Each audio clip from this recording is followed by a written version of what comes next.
Welcome to Purple Palace Podcast, connecting cannabis culture worldwide. I'm Cannabis. And I'm Purple Terps. How you doing? Happy 420, guys. Happy 420. We're here to talk to you today about the legend of 420. Absolutely. So, personally, I didn't know where 420 originated from until I did some research on it with Purple Terps here, and we would like to share with you guys the true legend of 420, and it goes like this.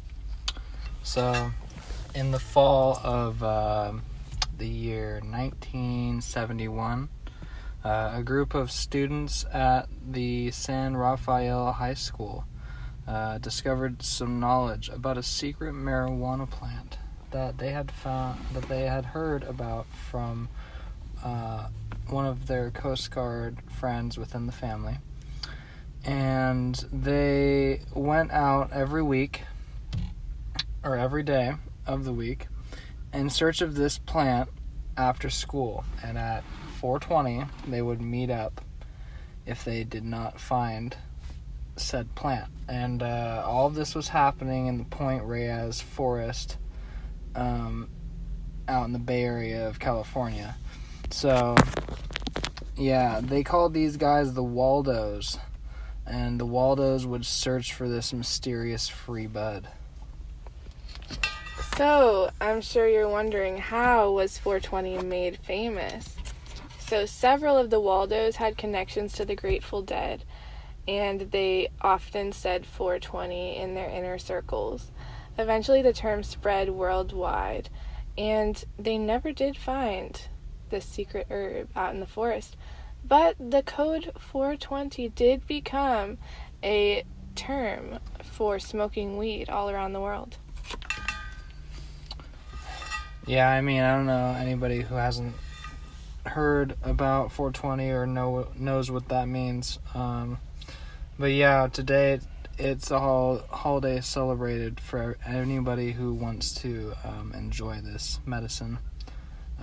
I mean, I enjoy it personally because I use it for pain relief, and as well to alleviate my asthma issues, and so that's the reason why I use it. But yeah, I mean, to each their own, and this 420 is going to be another great one for sure. So, let's see here. Cannabis and I were also researching in one of our books about a gentleman named Steve McWilliams, and Cannabis is going to talk about it from here. So, Stephen McWilliams was a man. He lived in San Diego, and he was very proactive in the cannabis rights movement since as early as 1996, when he was the main supporter of Proposition 215 when it was approved. So Stephen McWilliams would show up every week for San Diego local council meetings, and he was working his best to get cannabis legalized for medical use. But despite all of this, he was convicted in 2003 for illegal cultivation and sentenced to a 6-month federal prison term. Still out on appeal at the time of his suicide, he was in chronic and serious pain. The judge had ordered that he not use marijuana. So basically, McWilliams' side effects were so severe that he was forced to take prescription painkillers. And these side effects forced him to commit suicide. And he left a note stating that the pain was too much to bear, and he hoped his suicide would help change the government's position toward marijuana as a medicine. San Diego held a memorial service, and Steph Scherer, executive director of Americans for Safe Access, said Steve McWilliams was tortured by the federal government because of the medication he needed.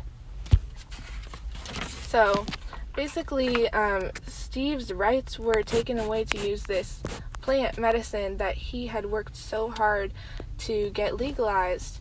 And this is pretty similar, honestly, to what's going on with the COVID-19 crisis. So we gotta, stay true to our Constitution and make sure that we look out for our rights, look out for each other. Yeah, we have to know our rights. I would urge everyone to at least have a copy of the Constitution on them so they know them offhand. I've been pulled over multiple times for smelling like marijuana or having it. And at the end of the day, to be hassled over a plant, it's just a waste of everybody's time. I mean, there's a lot of other bad crime out there that we could be focusing on.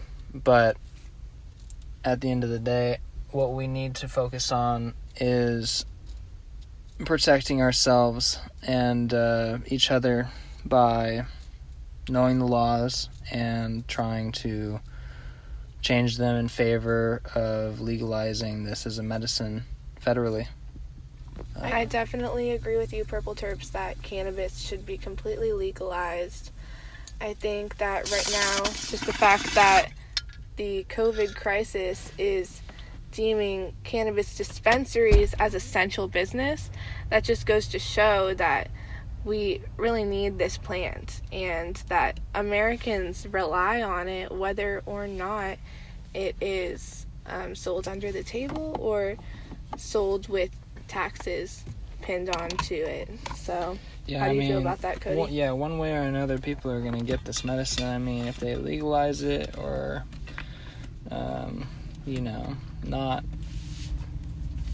it's not going to matter. I mean, this is a plant that's been around just as long as we have. We are evolving alongside this plant, and I have heard studies saying that our consciousness is partly derived from the use of certain psychedelic substances such as marijuana or mushrooms. There have been others, but these are the two commonplace types of medicines that are out there. But they've been used for thousands of years, and you can research all of this. This is all true. And at the end of the day, we just have to understand that, it's been made illegal for a reason. And we have to understand that this plant could benefit all of us if used properly.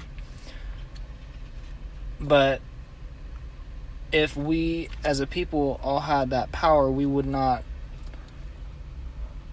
the government wouldn't be happy about that. So that's why none of us have the opportunity to be able to grow as much as we want, because we're limited.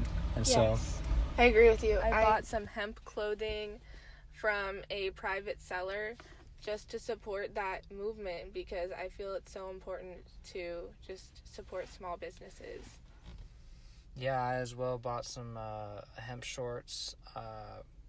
I was having troubles with the clothes I was wearing. My skin wasn't liking it, and so I ended up trying out these hemp shorts, and personally they are a great fabric, very durable. I like the way that they feel.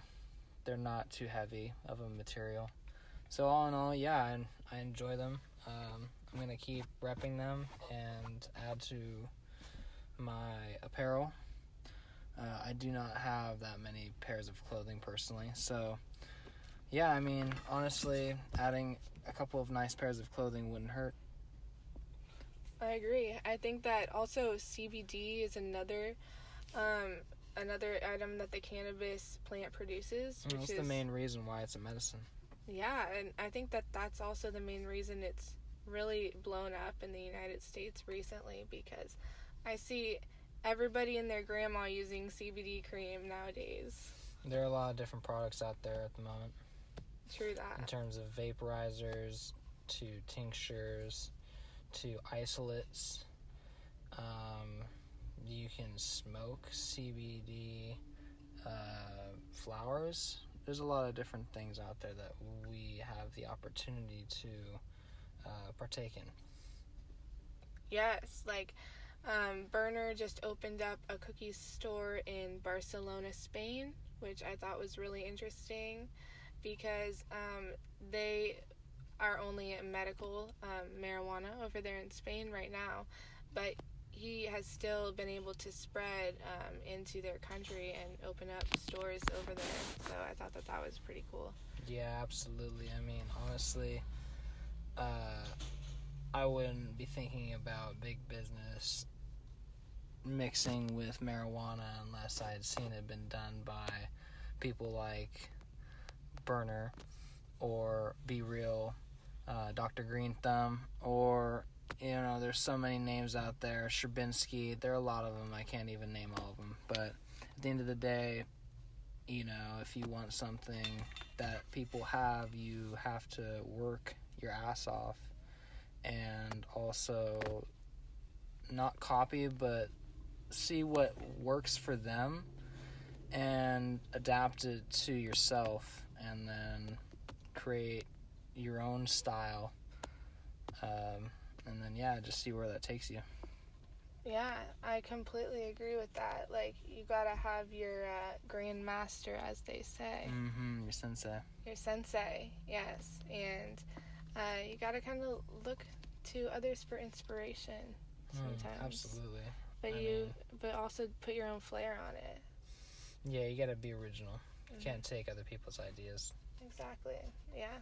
So speaking of that, I've been listening to some new songs recently, and they have been inspiring me. Oh, I see. What were they?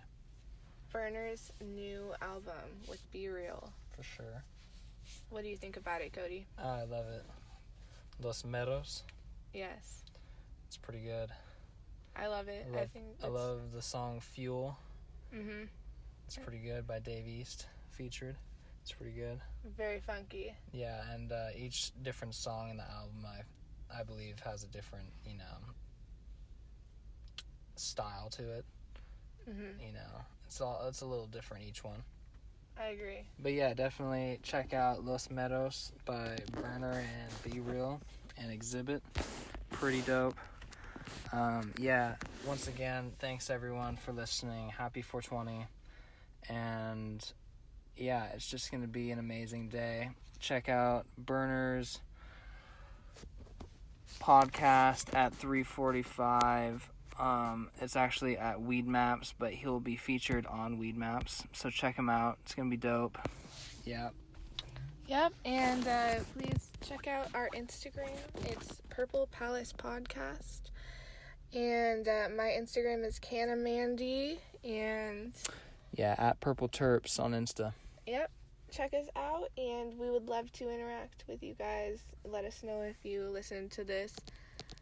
And happy 420. And just tell us your thoughts, and exactly. Enjoy your 420. Peace out, guys.